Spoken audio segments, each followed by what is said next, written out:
ताकत को भी दर्शाती है।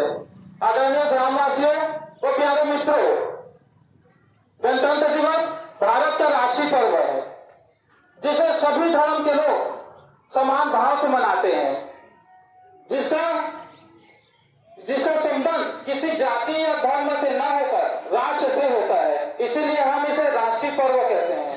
गणतंत्र दिवस, स्वतंत्रता दिवस व गांधी जयंती हमारे राष्ट्रीय पर्व है और ये सभी राष्ट्रीय पर्व भारतीय जनमानस को एकता के सूत्र में पिरोते हैं, एकता के सूत्र में बांधते हैं। ये सभी राष्ट्रीय पर्व उन सभी शहीदों, उन सभी देशभक्तों का स्मरण कराते हैं जो राष्ट्र की स्वतंत्रता, गौरव व प्रतिष्ठा बनाए रखने के लिए अपने जान तक गंवा दिए। साथियों, 26 जनवरी 1950 को हमारे देश का संविधान लागू हुआ था, जिसे बाबा साहब अम्बेडकर ने बनाया था। लेकिन इसके पहले अंग्रेजों के नियम, कायदे, कानून चलते थे जब भारत गुलाम था। साथियों, गणतंत्र दिवस हम सभी भारतीयों के अंदर हर्ष, उल्लास और नई चेतना का संचार करता है और हम ग्रामवासियों को यह प्रेरणा भी देता है कि अमर शहीदों के बलिदान को हम व्यर्थ नहीं जाने देंगे और देश की रक्षा, गौरव, उत्थान के लिए, विकास के लिए सदा समर्पित रहेंगे। लेकिन साथियों, एक बात मैं कहना चाहूंगा, हमारा देश आजाद होने के बाद भी ऐसे बहुत सी चुनौतियां हैं, बहुत सी समस्याएं हैं जो हमारे सामने आज भी खड़ी है। जैसे हम भ्रष्टाचार की बात करें तो देश में आजादी के बाद से ही भ्रष्टाचार लगातार बढ़ती जा रही है। स्थिति इतने बेहद निराशाजनक होती जा रही है। जनता मूलभूत सुविधाओं से वंचित है। अधिकांश नेता, मंत्री, अफसर, कर्मचारी जिनके पास जिम्मेदारियां हैं, वे अपनी जिम्मेदारियों को ईमानदारी से निर्वहन नहीं कर रहे हैं, ईमानदारी से पालन नहीं कर रहे हैं। हर कोई व्यक्ति गलत तरीके से पैसे कमाने के लिए लालायित है।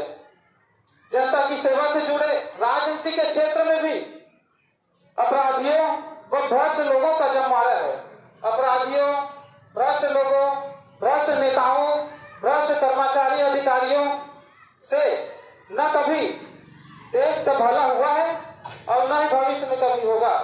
लेकिन साथियों, मैं एक बात जरूर कहना चाहूंगा, यदि भ्रष्टाचार के संबंध में एक बात जरूर कहना चाहूंगा, यदि मेरे ग्राम बरहापुर धर्मपुरा क्षेत्र में किसी भी व्यक्ति से, किसी भी कर्मचारी, अधिकारी के द्वारा, चाहे वह पटवारी कार्यालय की बात हो, चाहे वह थाना धंधा की बात हो, चाहे वह जनपद पंचायत कार्यालय की बात हो, चाहे तहसील, चाहे एसडीएम कार्यालय की बात हो, किसी भी कर्मचारी, अधिकारी के द्वारा यदि पैसे की मांग किया जाता है तो आप मुझे बताएं, 2 दिन, केवल 2 दिन के अंदर अगर उसको जेल न भेज दिया तो मुझे कहना साथियों।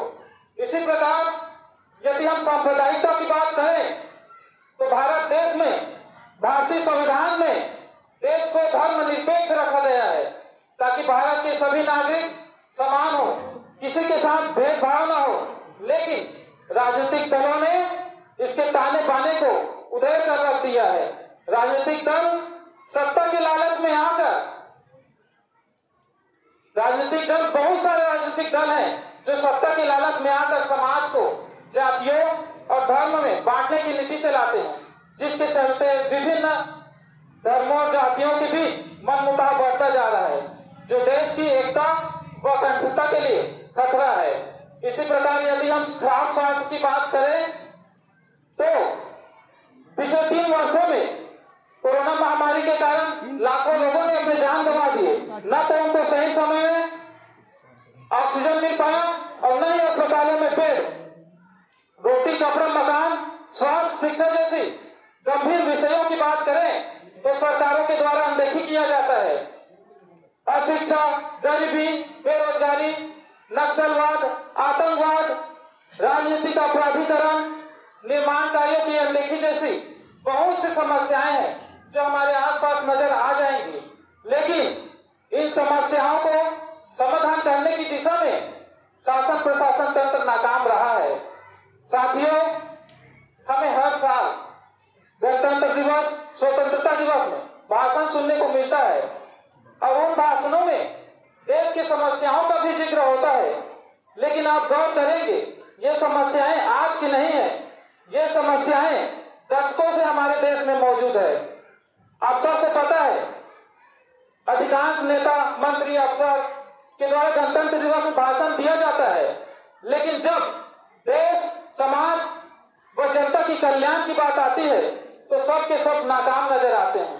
आलम तो यह है कि कई वर्षों तक सत्ता में रहने के बाद जब सरकारें बदलती है तब पता चलता है कि देश प्रदेश समाज पंचायत का विकास तो हुआ ही नहीं है, लेकिन उनके प्रतिनिधियों की संपत्ति में कई गुना वृद्धि जरूर हो गई है। साथियों, देश की इन समस्याओं को दूर करने के लिए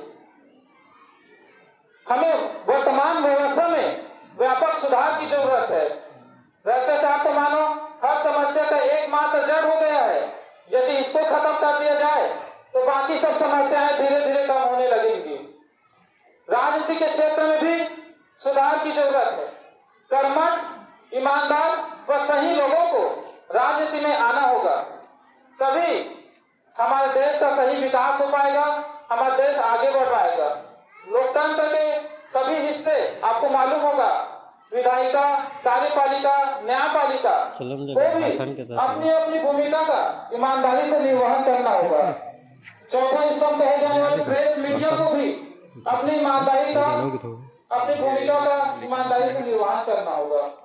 हर व्यक्ति लोकतंत्र का हिस्सा है, अतः हम सभी को भी अपने अपने कर्तव्यों का सही ढंग से पालन करना होगा, तभी हमारा देश आगे बढ़ पाएगा, हमारा देश विकास कर पाएगा। मैं साथियों केवल एक बात और कहना चाहूंगा, आप सभी ग्रामवासियों को और पूरे देशवासियों को कहना चाहूंगा कि हम सभी को भारतीय संविधान के अनुरूप अपना आचरण रखना चाहिए और भारतीय लोकतंत्र को हम सबको मजबूत बनाना चाहिए। इसी के साथ मैं अपने वाणी को विराम देता हूँ। जय